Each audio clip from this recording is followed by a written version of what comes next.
자, 이번에는 대응일치 분석인데요. 예지 데이터는 PC 이미지. 대응일치 분석은 두 범주형 변수의 교차표를 2000평면상의 위치도로서 나타내는 분석 방법입니다. PC 이미지에 대한 두 범주형 변수가 수록이 되어 있고, 이미 교차표로 만들어 놓은 표 데이터입니다. 그 다음에 밑에는 이제 다른 예제에서의 교차표를 표현하고 있습니다. 그래서 데이터 링크하는 부분에서 데이터를 곧장 연결해도 되고요. 이와 같이 그럼 표가 들어오는데 여기에 표가 들어오면 안 되겠죠. 네, 그래서 표 데이터는 직접 여기다 입력을 할 수가 있어요. 그래서 여기 데이터 연결에서는요, 표 데이터를 읽는 게 아니고 이걸 읽어야죠. 그래서 커서를 여기다 걸쳐두고 링크 데이터 하면 두 범주형 데이터가 링크됩니다.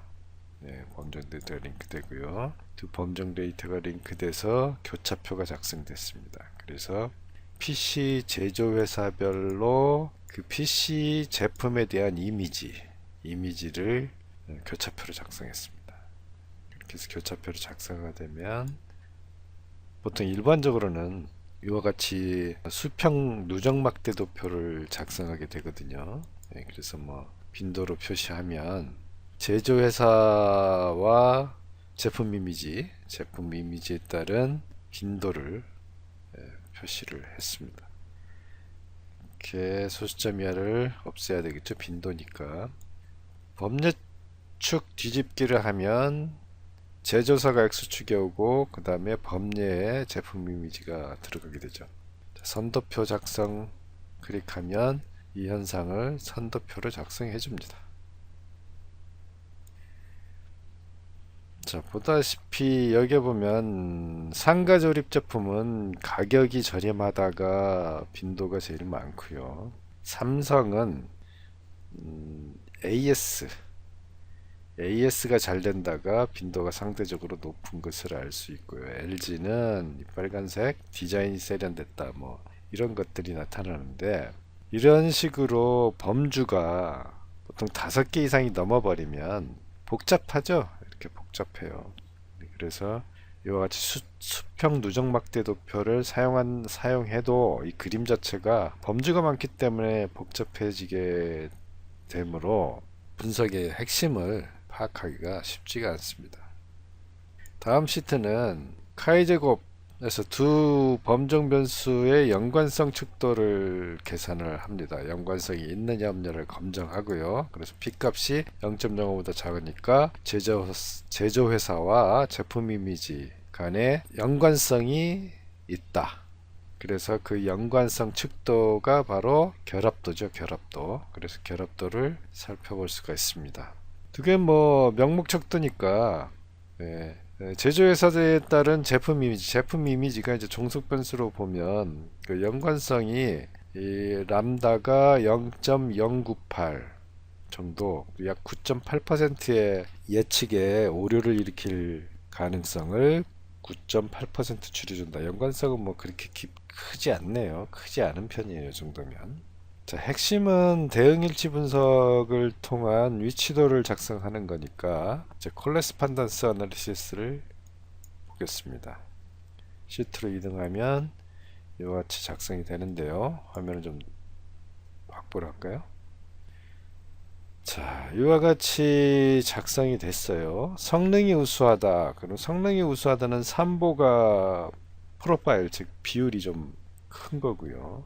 그 다음에 상가 조립품은 소비자들 이미지가 가격이 저렴하다가 지금 되어 있어요.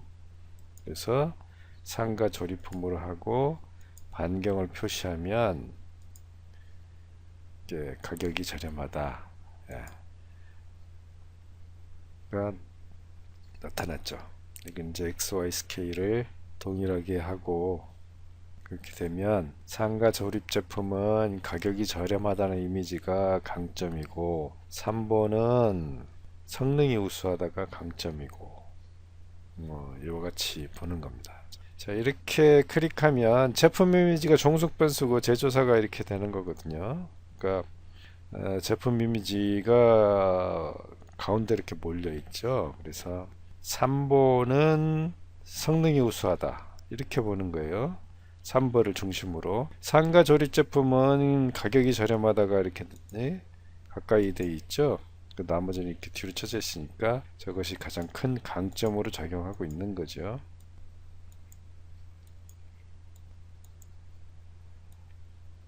자, 시메트리 컬럼 플러스를 하면 종속 변수가 제조사가 되고 제품 이미지가 X가 되는 거예요. 설명 변수가. 그런데 이건 논리적으로 여기 이 데이터에서는 설명하기 힘들죠. 네, 오히려 이렇게 돼야죠. 제품 이미지가 종속이고 제조사가. 그래서 이렇게 보고. 시메트릭 플러스는 XY 개념이 없는 거죠. 없거나 뭐 어느 쪽으로 X, 어느 쪽으로 Y로 양쪽으로 시메트릭하게 대칭적 관계로 보겠다는 겁니다. 대칭적 관계로 볼 때 설명이 더 잘 되죠. LG는 디자인이 세련됐다가 더 강점이고, 삼성 같은 경우는 AS 기능 다양성 디자인 세련됐다가 같이 물려 있죠. 이렇게 표면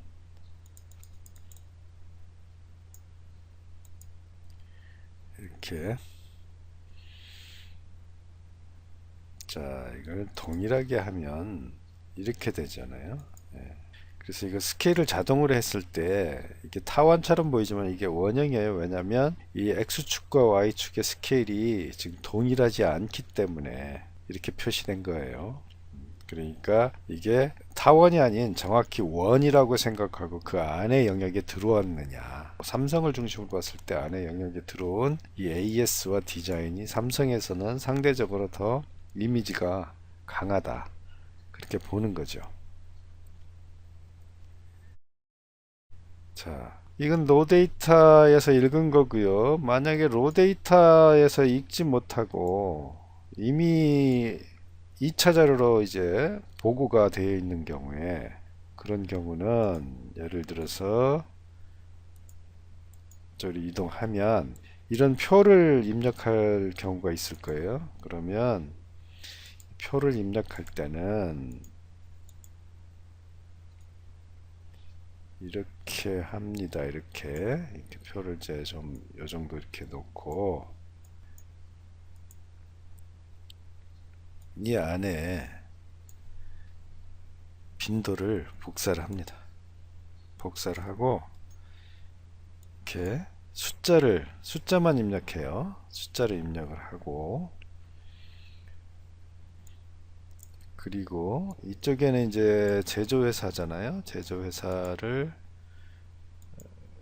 해서 입력을 하고, 이게 입력이 되면 이제 토탈 합계의 빈도는 자동으로 계산됩니다. 그 다음에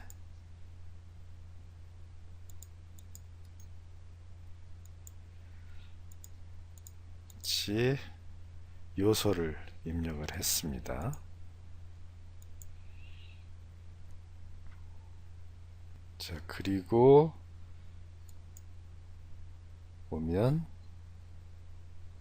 카이제곱 검정, 예, 계산됐죠. 그 다음에 콜레스판던스 오면, 예, 이와 같이 콜레스판던스를 계산할 수가 있습니다. 자동. 자, 동일하게 하고 LG를 볼까요? 자, LG를 봐야 되는데 여기가 이렇게 돼 있으니까 행좌표를 끄면 이게 제조사로 바뀌거든요.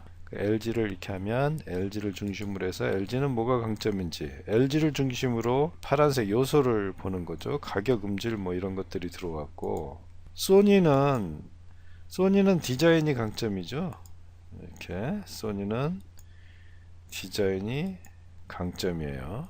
이렇게 걸리는 걸 볼 수가 있고, 아남은 음질 디자인, 그 그다음에 화면 크기 선명도 뭐 이런 것들이 아남의 이제 프로파일이 큰 거예요. 비율이. 자, 그래서 실제 노 데이터를 연결해서 교차표를 작성하고 그것을 위치도로 작성하는 대응일치 분석을 할 수가 있고, 이미 2차 자료에서 이렇게 교차표로 이미 작성되어 있는 거는 그 교차된 셀 각각의 빈도를 이와 같이 이 교차표 시트에다가 입력을 하고, 타이핑을 해도 되고 복사를 해서 넣어도 되고요. 그렇게 입력을 하고 이 레이블만 복사를 해서 입력하게 되면 자동으로 다 계산되는 거죠. 자동으로 다 계산되고 이와 같이 콜레스판던스를 할 수 있다는 겁니다. 네. 자, 이상 콜레스판던스 어널리시스 모듈을 사용하는 방법을 설명을 드렸습니다.